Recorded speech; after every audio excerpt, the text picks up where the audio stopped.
ଯଦି ତମେ ମତେ ବିବାହ କରିବ କି ଆନନ୍ଦ ପାଇବ କଥମ ଦାସ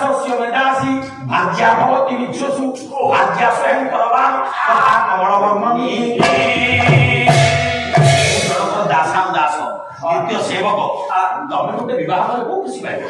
ଦାସ ହେଲେ ମୁଁ ଦାସିଆ ହେବି ଆଉ କଣ ତମେ ସେବକ ହେଲେ ସେବକିଆ ହେବି ଶୁଣ ଗୋଟେ ସେବକ କେବେ ତା ଜୀବନରେ ଖୁସିରେ ରହେ ନା गोस्वामी तुलसी रामचरित मानस सेवक सुख मान भिखारी सेवक सुख मान भिखारी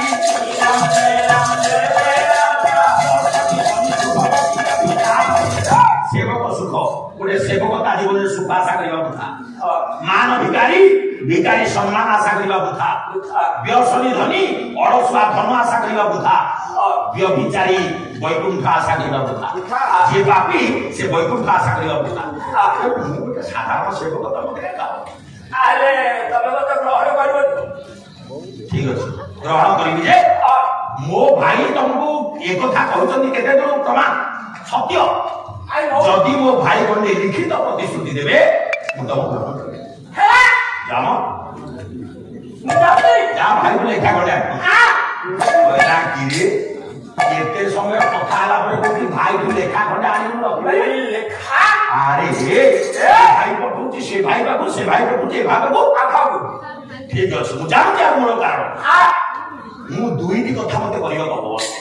कोन दुईटी कथा और करबी प्रथमे जो स्त्री की अछि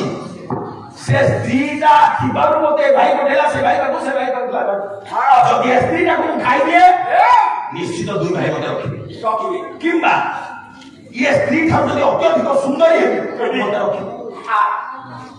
सीता दुईटी गाय सुपण खाए दुईटी कथा भाबिला प्रथमे देखिला ये सीता ठार केते सुंदरी हेबी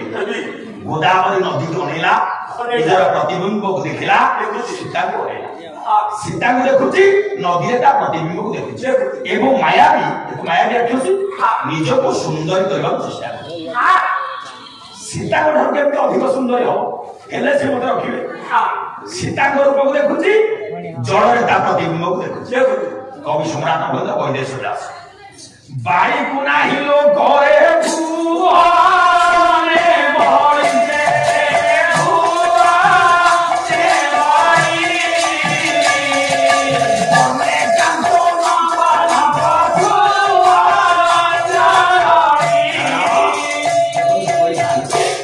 बाई को नाही लो घरे भुवने बळि बोला आसु तो केही तो समान हे परिबनी मु केमि समान हे वर्णे कांचन कनक सुवर्ण जेते चेष्टा कला सीता को ठारू ये माया भी हेले भी सुंदरी हे गला ना बला सुंदरी सिना हे बैली ना ओडी काम करी कौशल क्रमे आप फसे कौशल क्रमे यदि रामर चित्ताकर्षित करई नेबी अरे जदि गोटे रसिक पुरुष गोटे बेस्या संगति पाई गला बेस्या संसर्ग पाइला ता पत्नी जेते सुंदर रहिता ता ठारू से मुह फेरे शीघ्र श्रुपण का सही कथा भाबिला आ भंज से भी लिखले कौन सुका भाउची बोला बेस्या संगति पाइले रची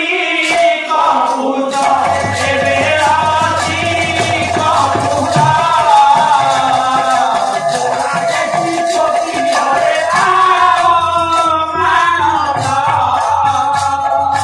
बेस्या संगति पाइले रसिक पुरुष बड़ा की शोक्य रे आ मानस तथापि सफल होला राम ताडू जमा चाहिए ना शेष जाई प्रभु पाखे पहुंचला अदिला माइकला वाला ताकू खाई देले मत रखिबे सुपचाले अच्छा जाई फिर लक्षण बाबू कोन होला तम भाई मना गले प्रमाण पत्र किछि नै प्रमाण मतलब अरे लिखित आकार कोन आले मु तोर करबो ओ एई कथा ठीक अछि मु खंडे चिठी लिखि दोची तमे नेकी लक्षण को दे दो ये को दोची ता बाबू से को दोची भाई को दोची से भाई बाबू ए को सब आठ को मुक्ति साले आउ कोन अच्छा राम चिठी के लिखिले कोन लिखिले हमको से जाई सुनिया पद कवि सम्राट बंद वैदेश दास सुपा हातरे राम चिठी ले पढिले लक्षण बा कोन लिखिले बोले बाबू ना कोसी दान जोग्य जो सामने कहने जो सामने आओ बिहार का नाम हर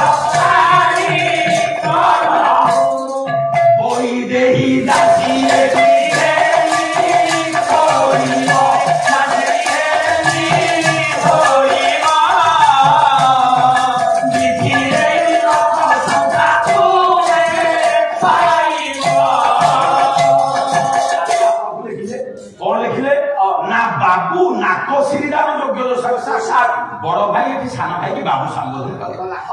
ରାମଙ୍କ ଲେଖିବା ଉଦ୍ଦେଶ୍ୟ ନାକ ସ୍ୱରବେୟ ସ୍ୱର୍ଗନାକ ତିରିବ ତ୍ରିଦଶାଳୟ। ଗୋଟିଏ ନାକର ଅର୍ଥ ହେଲା ସ୍ୱର୍ଗପୁର, ଆଉ ଗୋଟେ ନାକ ଅର୍ଥ ହେଲା ନାକ। ଦାନ ଅର୍ଥ ଛେଦନ କର୍ତ୍ତବ୍ୟ। ହେ ଲକ୍ଷଣ ଇଏ ରମଣୀକୁ ବାବୁ ନାକ ଶ୍ରୀ ଦାନ ଯୋଗ୍ୟ ଯୋଷାକୁ ବିହର କାନନ କରାଲି।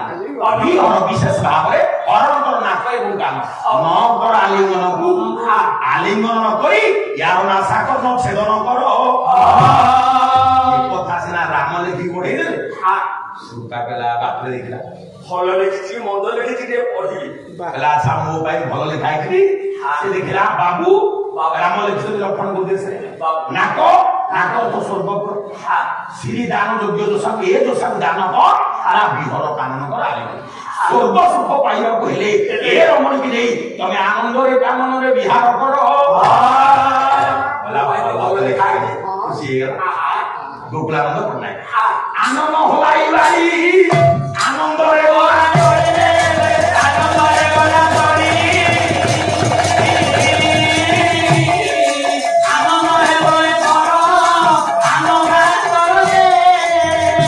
ଶବ୍ଦ ସଂଯୋଜନା। ଆନନ୍ଦ ହଲାଇ ବାରି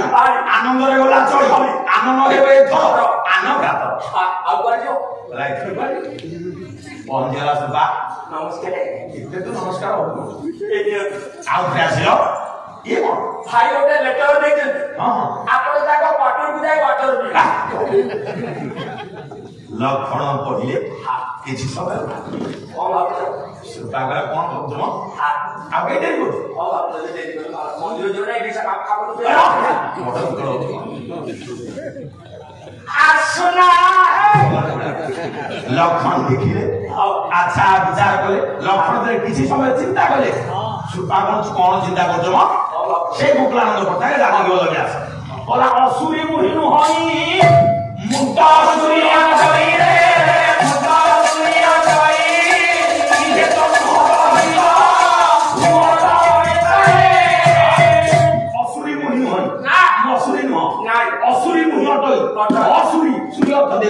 ଦେବୀ ଅଟେ ତୁମ୍ଭେ ତ ମୁହଁ ଦୈତ ଦୈତ ଅର୍ଥ ରାକ୍ଷସ ହୁଅ ତ ମୋର ଦୈତ ଦୈତ ଅର୍ଥ ସ୍ୱାମୀ। ସାହିତ୍ୟ ଭିତରେ କେମିତି ଆନନ୍ଦ ଅଛି। ଲକ୍ଷଣ ବୁଝିଲା।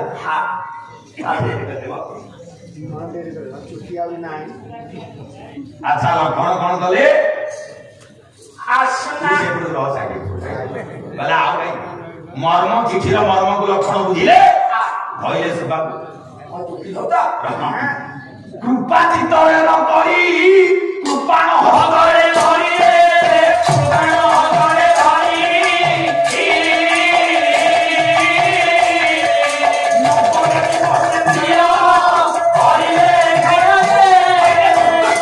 ତାର ନାଶାକର୍ଣ୍ଣକୁ ଛେଦନ କଲେ ହାତ ଛିଣ୍ଡିବ। ବିଲକ୍ଷ ମଣ୍ଡଳୀ ଯେତେବେଳେ ସୁପା ନାଶାକର୍ଣ୍ଣ ଛେଦନ ହେଇଛି ଏଇଠି ସୁପସାରଣ କହିଲେ ହେ ବିଚାରକ ବିଚାର କଲେ ରାମ ଏଠି ଠିକ କଲେ କି ନାରୀ ମର୍ଯ୍ୟାଦା କିଏ କଲା ସୁପର୍ଣ୍ଣଖା ନାଶାକର୍ଣ୍ଣ ଛେଦନ କଲେ ଗୋଟେ ଏଡେ ବଡ ଦଣ୍ଡ ଦେଲେ ପ୍ରଭୁ ତାଙ୍କ ଭାଇକୁ ପଠେଇକି ଠିକ ହେଲା କି ଏଇଠି ଜାମ୍ବବତୀ ଆଜ୍ଞା ସିଏ କାହିଁକି ଏତେ ବଡ କଥା କଲେ ନା ଆଜ୍ଞା କି କଥା କହୁଛନ୍ତି ସୁପସାରଣ ଦେଖନ୍ତୁ ସୁପା ସେତେବେଳେ ଜଣେ ବିଧବା ନାରୀ ତାର ସ୍ୱାମୀ ମରିଯାଇଛି ତା ସ୍ୱାମୀ କିଏ ଜବାସୁର ବାପା ବିଦୁଝିଅ ଏବଂ ରାବଣ ତାକୁ ମାରିଛି ସେତେବେଳେ ସୁପା ହଉଛି ବିଧବା। ଆଚ୍ଛା ଗୋଟେ ବିଧବା ନାରୀ ଜଣେ ଅନିନ୍ଦ୍ୟ ରୂପବନ୍ତ ଯୁବକ ପ୍ରତି ଆକର୍ଷିତ ହବା କିଛି ବ୍ୟତିକ୍ରମ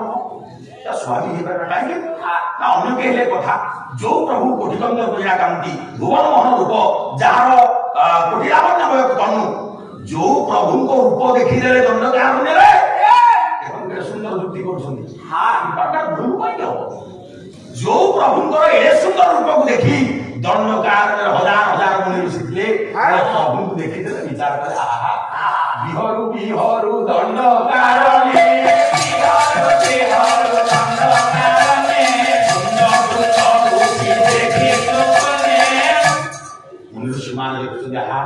ସୁନ୍ଦର ରୂପ କଣ ଭାବୁଛନ୍ତି ନିଜକୁ ବିଧାତା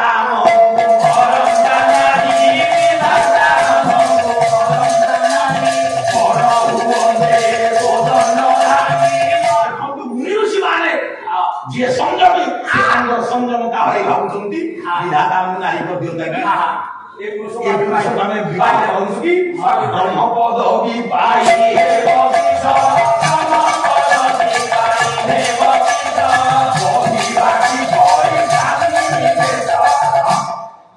ଆମେ ବ୍ରହ୍ମପଦରୁ ଆମେ କଣ ମିଳୁଛେ ବାହାରି କଣ ମିଳୁଛି ଆମକୁ ବିଧାତା ନାହିଁ ଟିକେ କରିଦିଅନ୍ତା କି ଆମେ ଏ ସୁନ୍ଦର ପୁରୁଷକୁ ପତିପଦରେ ପାଆନ୍ତୁ କି ଯେଉଁଠି ମୂର୍ଷି ମାନେ ରାମଙ୍କର ଶୋଭାରେ ଆକର୍ଷିତ ହୋଇ ନିଜକୁ ନାରୀ ହବାର ପ୍ରୟାସ କଲେ ବୟସ ଥାଏ ବିଧବା ହେଇଯାଇଛି ଯଦି ପ୍ରଭୁ ସ୍ୱାମୀ ଉପରେ ପାଇବାକୁ ଇଚ୍ଛା କଲା ଅସୁବିଧା କଣ ରହିଲା ପ୍ରଭୁ ଠିକ କଲେ ଏ କଥା ସୁଦଶାନଙ୍କର ଯୁକ୍ତି ହେଲା ବେଳେ ଜାମଗରା ପ୍ରଭୁ ଠିକ କଲେ କଣ ଠିକ କଲେ ପ୍ରଭୁ ଠିକ କରିଛନ୍ତି ଏବେ ଆପଣ ଭାବୁଛନ୍ତି ପ୍ରଭୁ ଗୋଟେ ଭୁଲ କରିଛନ୍ତି କିନ୍ତୁ ଭୁଲ ଯୁକ୍ତି ଶୁଣିବେ ପ୍ରଭୁ ଠିକ କରିଛନ୍ତି ନା କଣ ଠିକ ହେଇଛି ଆଜ୍ଞା ଦେଖନ୍ତୁ ସୁପର୍ଣ୍ଣଖା ଜଣେ ବିଧବା ନାରୀ ଜଣେ ବିଧବା ନାରୀ ସମାଜରେ ନିଜକୁ ସୌନ୍ଦର୍ଯ୍ୟର ବା ସୁନ୍ଦର ରୂପକୁ ବଳିଷ୍ଠ ମାଧ୍ୟମ କରି ଅନ୍ୟ ପୁରୁଷକୁ ଆକର୍ଷିତ କରିବା ଏତେ ଦୂର ଠିକ ଆଜି ରାମ ସୁନ୍ଦର ରାମଙ୍କର ସ୍ତ୍ରୀ ହବା ପାଇଁ ହାତ ଧରିଲା ପ୍ରାର୍ଥୀ ହେଲା କାଲି ରାମଙ୍କୁ ଆଉ କିଏ ସୁନ୍ଦର ପୁରୁଷକୁ ଦେଖିବ ତାଙ୍କୁ ଛାଡ଼ିଦେବା ବାହାନ୍ତି କାଲି ତାଠାରୁ ଆଉ ଜଣେ ସୁନ୍ଦର ପୁରୁଷକୁ ଦେଖିବ ତାକୁ ଛାଡ଼ିଦେଲା ଆକୁ ବାହାନ୍ତି ଯଦି ଜଣେ ନାରୀ ସମାଜରେ ଏହା କରି ସମାଜର କଣ କ୍ଷତି ହବ ଶ୍ରୀମଦ ଭଗବତ ଗୀତା କହିଲେ ଅଧର୍ମାଦି ଭବ କୃଷ୍ଣ ପ୍ରଦ୍ୟୁଷନ୍ତି ପୁରସ୍ତ୍ରୀୟ ସୁଦୁଷ୍ଣା ସୁବାସ୍ନେ ଦାୟତେ ବର୍ଣ୍ଣ ସମଗ୍ର ଶ୍ରୀମଦ ଭଗବତ ଗୀତା ମୀମାଂସା ଦେଲେ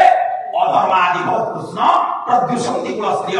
ସ୍ତ୍ରୀ ସୁଦୁଷ୍ଣା ସୁବାସ୍ନେ ଜାୟତେ ବର୍ଣ୍ଣ ସୁନ୍ଦର ଗୋଟେ ନାରୀଟିଏ ଚରିତ୍ର ହେଲା ହେଲେ ସମାଜରେ ଗୁଡ଼ାଏ ବର୍ଣ୍ଣ ସୁନ୍ଦର ସୃଷ୍ଟି ହେବେ